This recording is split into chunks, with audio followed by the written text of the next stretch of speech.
an apple a day keeps the doctor awayன்னு ஒரு famous சொல்ல இருக்குது. அதாவது தினமும் ஒரு ஆப்பிள் சாப்பிட்டா டாக்டரவே தேவையில்லையா? ஆனா இது உண்மையா அல்லது ஒரு மித்த? இந்த ப்ராவர்ப் 1900ஸ்ல இங்கிலாந்துல வந்தது. அதாவது ஹெல்தி டயட் ஃபாலோ பண்ணினா டாக்டர் கிட்ட போக வேண்டிய அவசியம் குறையும்னு சொல்ல வந்தது.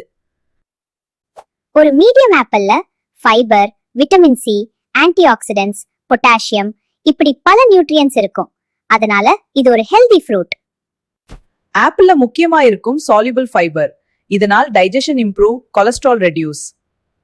பல ஸ்டடி சொல்றது regular apple consumption heart disease risk குறைப்பதுக்கு உதவலாம். ஆப்பிள் ஃபைபர் கட் பாக்டீரியாக்கு ஃபுட் மாதிரி இருக்கும். அதனால கட் ஹெல்த் இம்ப்ரூவ் ஆகும். ஆப்பிள்ல இருக்கும் vitamin C and antioxidants பாடிக்கு இம்யூனிட்டி சப்போர்ட். ஆனா ஒரு முக்கிய உண்மை என்னன்னா, ஆப்பிள் மட்டும் சாப்பிட்டா டாக்டர்வே தேவையில்லைன்னு அர்த்தம் இல்ல.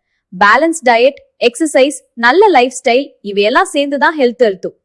ஆப்பிள் சாப்பிடும்போது பீல் ரிமூவ் பண்ணாம சாப்பிடுறது நல்லது. ஏன்னா ஃபைபர் மற்றும் ஆன்டி ஆக்சிடென்ட்ஸ் பெரும்பாலும் பீல்ல தான் இருக்கும்.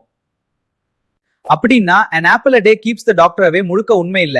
ஆனா தினமும் ஆப்பிள் சாப்பிடுறது ஹெல்த்துக்கு டெஃபினெட்லி நல்லது. ஒரு ஆப்பிள் மட்டும் போதாது, ஆனா ஹெல்தி லைஃப்ல அது ஒரு நல்ல ஸ்டார்ட்.